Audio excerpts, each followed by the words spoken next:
Welcome to the Wellbeing Podcast, where every episode is a step towards a healthier, happier you. Let's grow, thrive, and shine together. Don't forget to subscribe and like the Wellbeing Podcast, share your thoughts, and let us know in the comments what topics you'd love to hear about in future episodes. Today, we're diving deep into something that can be pretty stressful time, exam preparation. Right. But don't worry, we're not just going to rehash the usual cram session advice. Yeah. We're going to explore the psychology behind it all. Okay. The mindset, the strategies, and those unexpected things that can make a world of difference. Ready to unlock your full exam potential. I think what's really fascinating about exam prep is that it goes way beyond just memorizing facts and figures. Right. It's about understanding how you learn best, managing your time effectively, and really tapping into your motivation. Okay, I love that. So we've got a bunch of sources here, classic study guides, university-specific tips, even some psychological insights. Yeah. And one thing that keeps popping up is this idea of motivation. It's like, before you even think about hitting the books, you need to figure out your why. Exactly. It's about defining what success actually means to you. Oh. One source even suggests using a framework called SMART goals. SMART goals. Yeah. It stands for specific, measurable, achievable, relevant, and time-bound. Okay. So instead of just saying, I want to do well on this exam, you'd say, I want to achieve at least a B+ on my history exam by studying for 1 hour each day for the next 2 weeks. Wow. See how much more powerful that is. Yeah. It's like you're not just wishing for success, you're creating a roadmap to get there. Right. And having that clear vision can be incredibly motivating. One source also mentioned something called demotivators. Yeah. Things that drain our energy and make it hard to focus. Mm-hmm. Have you ever noticed those in your own life? Absolutely. They're everywhere. Like what? It could be anything from a cluttered workspace to negative self-talk, or even just feeling overwhelmed by the sheer volume of material you need to cover. The key is to identify those energy sappers and come up with strategies to deal with them. So it's like doing a little mental decluttering before you even start studying. Precisely. Create a study space that inspires you. Silence those negative thoughts and break down that mountain of material into smaller, more manageable hills. Okay, so we've got the motivation piece down. Yeah. But what about the actual studying? Let's be honest, we've all probably pulled an all-nighter or two before a big exam. Yes. The infamous all-nighter. Right. It's a tempting quick fix, but our sources are pretty clear. Cramming is not your friend. But why not? I mean, sometimes it feels like the only option. I get it, but the science is pretty clear on this. Our brains aren't designed for that kind of information overload in such a short period. Think of it like trying to stuff a whole week's worth of groceries into a tiny fridge. It's just not going to work efficiently. So what's the alternative? What does good study technique actually look like? Well, a few of our sources mention these concepts called spaced study and active learning. Okay, those sound a little technical. Can you break those down for me? Sure. Imagine you're studying the French Revolution. Instead of cramming all the dates and events in one night, you review them over several days, allowing your brain to solidify the connections. That's spaced study, also known as distributed practice. Interesting. Yeah. So it's about giving our brains time to digest the information. Exactly. Now, active learning takes this a step further. It's not just passively reading or highlighting, but actively engaging with the material. You could try teaching the concepts to someone else, creating flashcards, or even coming up with your own practice questions. So instead of just trying to absorb the information, we're actively processing and applying it. Right. It's a much more effective way to learn and retain information. One source even outlined a simple study plan that breaks down the process into manageable chunks. Okay. It starts with setting realistic goals, then reviewing your notes and textbooks, creating summaries and flashcards, doing practice questions, and finally simulating exam conditions with mock tests. That sounds super helpful. And it takes the pressure off that last-minute panic mode. Right. Speaking of practical tips, Yeah. I'm curious about timetables. A few of the sources have very specific methods, like counting every page you need to study and dividing it by the number of days you have. Does that really work? It can be a starting point, but it's definitely not a one-size-fits-all solution. Right. The key is to find what works for you. Some subjects might require more time than others, and everyone learns at their own pace. Sure. Maybe you need to allocate more time for problem-solving subjects like math or physics, Yeah. where practice is essential, compared to more conceptual subjects like history or literature. That makes sense. Right. It's about being flexible and adapting the timetable to your individual needs. Right, and remember, a timetable is just a tool. It's there to guide you, not dictate your every move. Don't be afraid to adjust it as needed. So we've talked about the importance of motivation. debunked the cramming myth, and even explored the world of timetables. What's next on our exam prep checklist? Well, one source highlights a technique they call the question and answer system. The question and answer system. Yeah, it's all about turning learning objectives into active study tools. Okay, tell me more about that. I'm intrigued. It's pretty simple, really. Let's say you're studying the causes of the French Revolution. Yeah. Instead of passively reading about it, you could turn that learning objective into a question. Okay. What were the key factors that led to the French Revolution? Right. Then as you study, you're actively searching for the answer to that question. I like that. It's like turning your study session into a detective game. Exactly. It makes learning much more engaging and helps you retain information better. So it's all about finding those aha moments where things click and you feel like you're actually learning, not just memorizing. I love that. But let's be real. Exams can be stressful. Oh, yeah. There's this whole mental game that comes into play. Right. And it's not always easy to stay calm and focused when you're under pressure. Absolutely. Exams are as much a test of your mental fortitude as they are of your knowledge. Right. One source had a really insightful section on exam anxiety, Okay. and it emphasized the importance of recognizing the signs. Yeah, things like trouble sleeping, changes in appetite, feeling restless or on edge.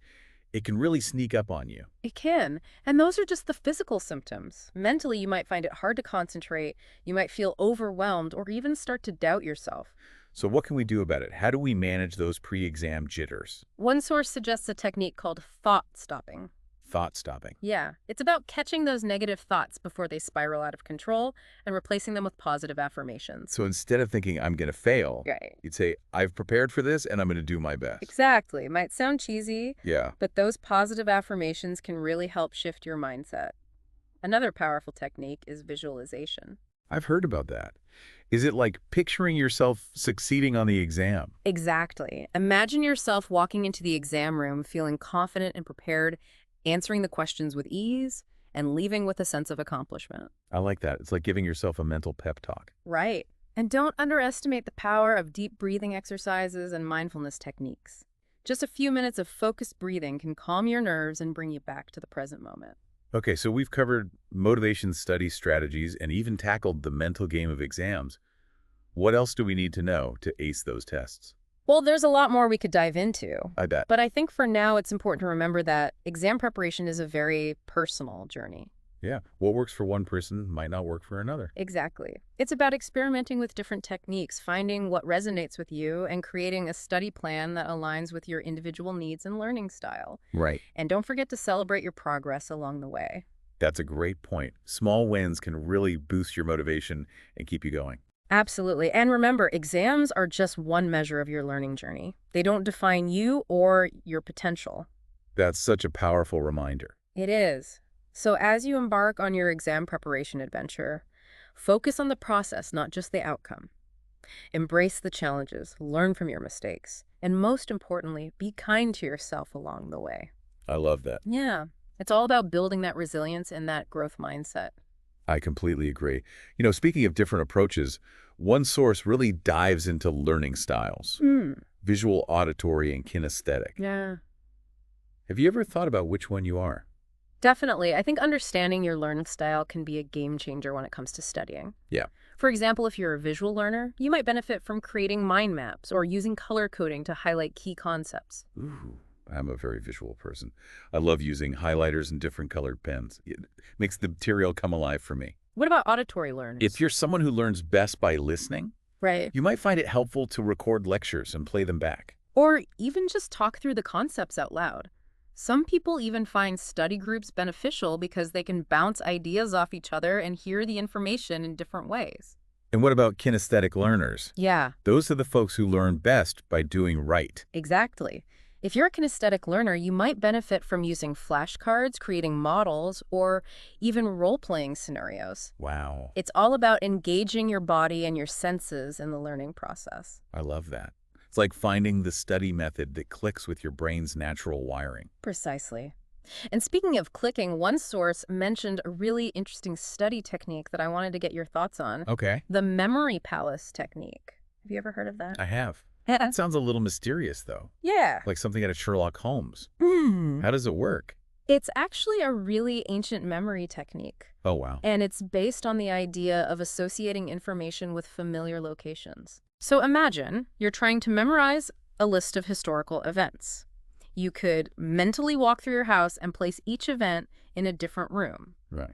Then when you need to recall the information, you simply retrace your steps through your memory palace. Wow, that's fascinating. It's like turning your brain into a virtual filing cabinet.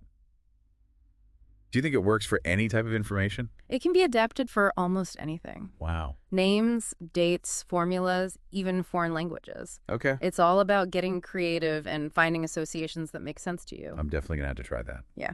So we've covered a lot of ground here. Mm-hmm. Motivation study techniques, even memory palaces. But there's one big piece of the puzzle we haven't talked about yet. The actual exam day. Yes, and one source goes into great detail about everything you need to know to navigate the exam hall like a pro. It covers everything from the practical logistics to the mental game. Okay, give me the rundown. What are the absolute must-knows? First and foremost, double-check all the details. Oh. The date, time, location, and any specific instructions or materials you need to bring. Right. It might seem obvious, Yeah. but you'd be surprised how many people show up unprepared. That's a good point. It's like the saying, fail to prepare to fail. Exactly. Yeah. And don't be afraid to reach out to your professor or the exam coordinator if you have any questions. Okay. It's always better to clarify something beforehand than to panic during the exam. Okay, so we've got our logistics sorted. What about when we're actually in the exam room? Any tips for staying calm and focused? Absolutely. One source emphasized the importance of managing your time wisely. Right. Before you even start answering questions, scan through the entire exam and get a sense of how much time you should allocate to each section. That's a good strategy. It's easy to get bogged down in one question and lose track of time. It is. And if you find yourself struggling with a particular question, don't panic. Right. Just move on and come back to it later. Sometimes a fresh perspective can help you see the solution more clearly. And it's okay to take a moment to breathe and recenter yourself if you start to feel overwhelmed. Absolutely. Self-care doesn't stop at the exam room door. Right. And remember, the examiners aren't trying to trick you. They want you to succeed. I like that perspective. It takes some of the pressure off. What about after the exam? What should we do once we've turned in our papers? One source suggested resisting the urge to dwell on what you might have done wrong. It's easy to get caught up in those post-exam jitters. Oh, yeah. But try to shift your focus to learning from the experience. So instead of beating ourselves up over mistakes, we should view it as a learning opportunity. Exactly. Debriefing your performance can be incredibly valuable for future exams. Okay. Think about what went well, what could have been improved, and what strategies you might want to try next time. And don't forget to celebrate your efforts. Yes. You put in the work, you showed up, you gave it your all. That's something to be proud of regardless of the outcome. I love that. It's so important to acknowledge our efforts and give ourselves permission to relax and recharge after a big exam. Okay, so we've covered the A to Z of exam prep, from the psychology of motivation to the nitty-gritty of exam day logistics. Is there anything else from our deep dive that stands out to you as particularly important? You know, one thing that really resonated with me is this idea that exams are just one snapshot in time. They don't define your worth or your potential. That's such a powerful message. It's easy to get caught up in the pressure and forget that there's a whole world beyond the exam hall. It is, and remember, learning is a lifelong journey. Right. Exams are just one stepping stone along the way. I love that. It's about focusing on the bigger picture and embracing the challenges and the triumphs along the way. Exactly. And that leads us to another interesting point raised in one of the sources. Okay. The different types of exam questions and how to approach them strategically. Oh, that's a good one. I've definitely struggled with certain question types in the past, like essay questions always seem to throw me off. I hear you. Essay questions can be daunting, Yeah. especially under time pressure, but one source emphasized the importance of planning and presentation, even if you're short on time. So even if we're feeling the heat, it's still worth taking a few minutes to brainstorm ideas and outline our essay before we start writing. Absolutely. A well-structured essay, even if it's not perfectly polished, will always score higher than a rambling, disorganized one. Right. And one tip that really stood out to me was to focus on answering the specific question being asked. Yeah, I've definitely been guilty of going off on tangents in essays before, trying to impress the examiner with everything I know, even if it's not directly relevant to the question. It's a common trap. But remember, the examiners are looking for clear, concise answers Right. that demonstrate your understanding of the key concepts. Okay. So take a moment to identify the keywords in the essay question Right. and use them as guideposts as you write. That's a great tip. It's like setting those mental boundaries so we don't get lost in the weeds. Exactly. And don't forget the importance of a strong introduction and conclusion. Right. Your introduction should clearly state your argument, and your conclusion should summarize your main points and leave the examiner with a lasting impression. Speaking of different question types, what about multiple choice exams? Yeah. Those can be tricky. Like you either know it or you don't. That's a common misconception. While multiple choice exams do require a broad understanding of the material, there are definitely strategies we can use to improve our chances of success. Like what? Spill the secrets? Well, one source suggested using the process of elimination to narrow down our options. Okay. If you can confidently rule out one or two answers, Yeah. you significantly increase your odds of selecting the correct one. That makes sense. It's like increasing your chances of winning the lottery, but with knowledge instead of luck. Exactly. Another tip is to pay close attention to keywords like not, except, and but. Oh, right. These little words can completely change the meaning of a question, so Yeah. don't skim over them. Oh, I've definitely fallen victim to those tricky keywords before. Ah. It's all about reading carefully and avoiding those careless mistakes. Right.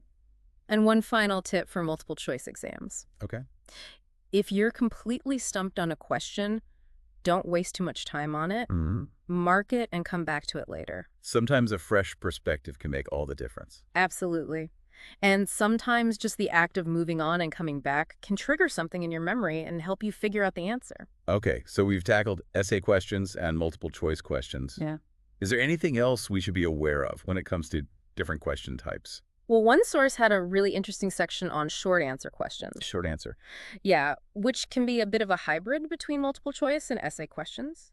They require you to be concise and accurate, but they also give you a bit more freedom to express your understanding in your own words. So it's like a mini essay, but with a stricter word count. Exactly. The key with short answer questions is to focus on the keywords in the question and provide specific, relevant information. Don't waffle or try to pad out your answer with unnecessary details. Get straight to the point and show the examiner that you know your stuff. Exactly. And remember, even though they're short answer questions can still carry a significant amount of weight, so don't underestimate their importance.